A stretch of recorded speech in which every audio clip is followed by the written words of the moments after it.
Welcome to Where the Climate Things Are, building an inclusive climate movement in the outdoor community. I'm your host, Addie Thompson, and I sat down to write about the Olympics just as a headline appeared on my phone. The EPA has reversed their stance, because let's be real, you can't reverse the science, on the finding that greenhouse gases are harmful to human health. This essentially undermines the US government's authority to take climate action via regulation or other policy mechanisms.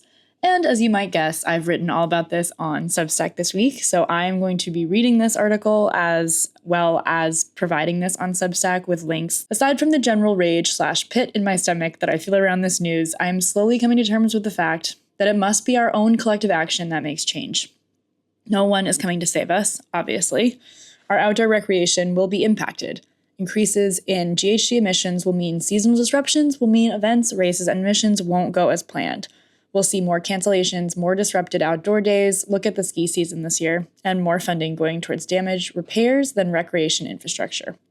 The list goes on. I don't need to tell you any of this.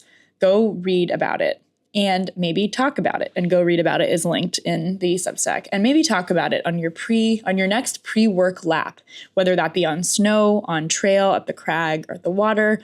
Talk about it and don't be afraid to normalize talking about it. Okay, so in the vein of hope, gosh, what a word these days, I'm actually going to turn to the Olympics after all, mostly because there is an international swell of climate messaging amongst global athletes that means we're not in this alone, no matter how dire the situation is in the US at the moment. And I mean that beyond climate too. Speaking of talking about climate, the Olympics has become an interesting vehicle for these conversations. You might tune in for downhill finals and halfpipe runs, and instead you find yourself reading about artificial snow, fossil fuel sponsors, and athletes signing petitions between training sessions. So cool. And it's like you reading this now, or listening to this now. If anything, the climate narrative is louder and more organized than it's ever been, especially coming from the athletes themselves. Below are the main storylines worth paying attention to right now, especially if you care about winter sports, the outdoor industry, or the future of snow itself, aka climate. 1. Athletes are calling out fossil fuel sponsors loudly and publicly. One of the clearest stories of the Games is the growing push from winter athletes to cut ties between the Olympics and oil and gas companies. In the lead up to the Games, dozens of elite skiers and snowboarders signed a petition urging the IOC to drop fossil fuel sponsorships, arguing that it makes no sense to take money from companies whose products are warming winters and shrinking snowpacks. The petition drew more than 20,000 signatures and included Olympic medalists and freeride champions, many of whom are now speaking openly about the contradiction between their sport and its sponsors. At the same time, activist groups staged protests in Milan, unveiling Olympic rings dripping with oil and calling out Italian energy giant Eni, a major sponsor of the Games. It's a stark image. The company is helping to melt winters, also underwriting the events that celebrate them.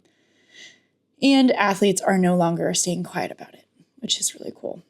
A broader wave of athlete-led climate advocacy is taking shape. This is number 2. Beyond the sponsorship fight, there's a growing ecosystem of Olympians using their platforms to push for climate solutions in very practical ways. Recent coverage, these are actually really good links, and I encourage you to go and read these. Recent coverage highlights athletes, including Protect Our Winters athlete Jessie Diggins, launching mobility programs, working on sustainable refrigeration for arenas. Very cool. This one's super cool on hockey and like hydrofluorocarbons and stuff I don't know about, but that one's really cool. Go read about it. Advocating for clean water and lobbying for climate legislation. The takeaway isn't just that a few athletes care. It's that climate advocacy is starting to look like a normal part of an Olympic career, especially in sports that depend directly on snow and ice. For winter athletes, and honestly all athletes, this is essential. Research repeatedly cited in coverage of these games shows that only 52 of 93 past or potential Winter Olympic host regions might be countries too, may remain climate reliable by the 2050s. That's a weird decade to say, like in the plural. In other words, the athletes pushing for change aren't being political for the sake of it. They're looking at calendars and wondering whether their sport will even exist in a few decades. I feel like we've been hearing that message loud and clear. The sponsor emission story is becoming impossible to ignore. Number 3. Another thread running through recent reporting is just how much of the Olympic climate footprint comes from its sponsors. One analysis found that nearly 60% of the environmental impact associated with the Milano Cortina Games could be tied to the high carbon products promoted by the three main sponsors, not the event operations themselves. These sponsorships alone could generate emissions 40% higher than the game's own operational footprint, according to the report. So basically the fact that these are oil and gas companies and their footprints are significantly higher, but there is a footprint for Olympic Games and operations as well.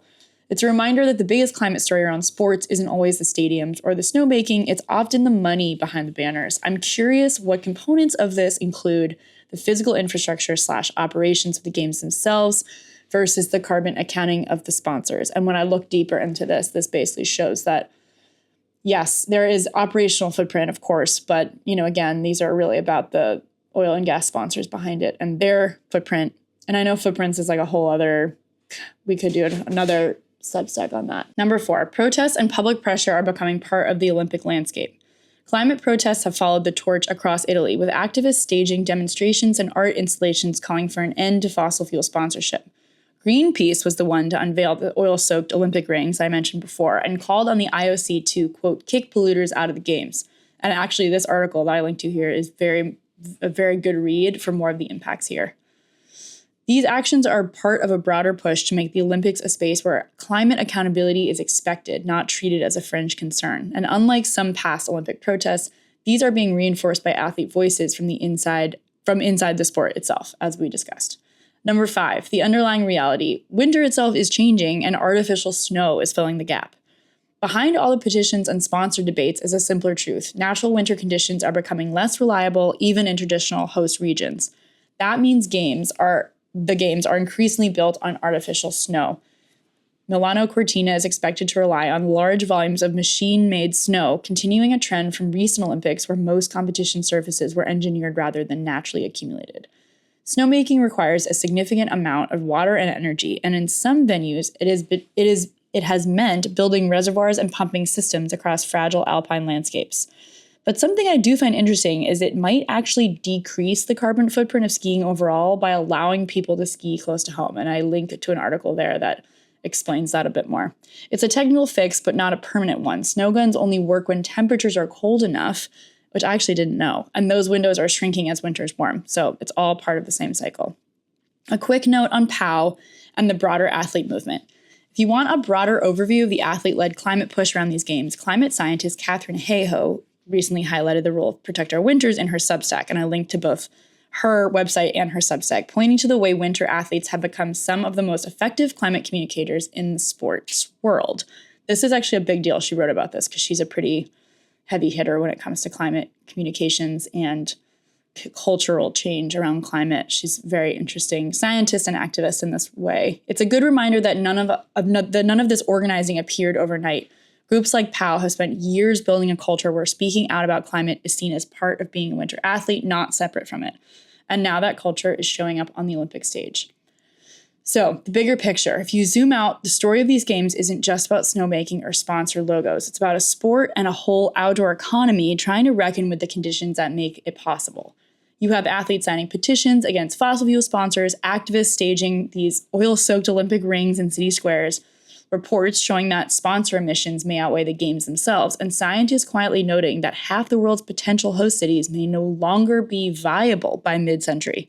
The Winter Olympics are still a celebration of snow and speed and human endurance, but increasingly there's also a countdown clock here. Cool. So that's it for this week. That article is on Substack, as I mentioned, and it actually links out to several other really interesting articles in this space and a lot of the different methods and initiatives that athletes are advocating for. I think that's really fascinating. We will have more next week with more interviews. I have a great couple interviews slated. I know I keep teasing these on this podcast, but I really do, and I will be coming out with those soon. But wanted to address both the endangerment finding update and also the Winter Olympics being more current, more recent. The last few days they've launched within the last week, and wanted to talk about the connections between climate and those here. And we will be back with more interviews and whatnot in the coming weeks. So thank you for listening, and we will see you next time on Where the Climate Things Are.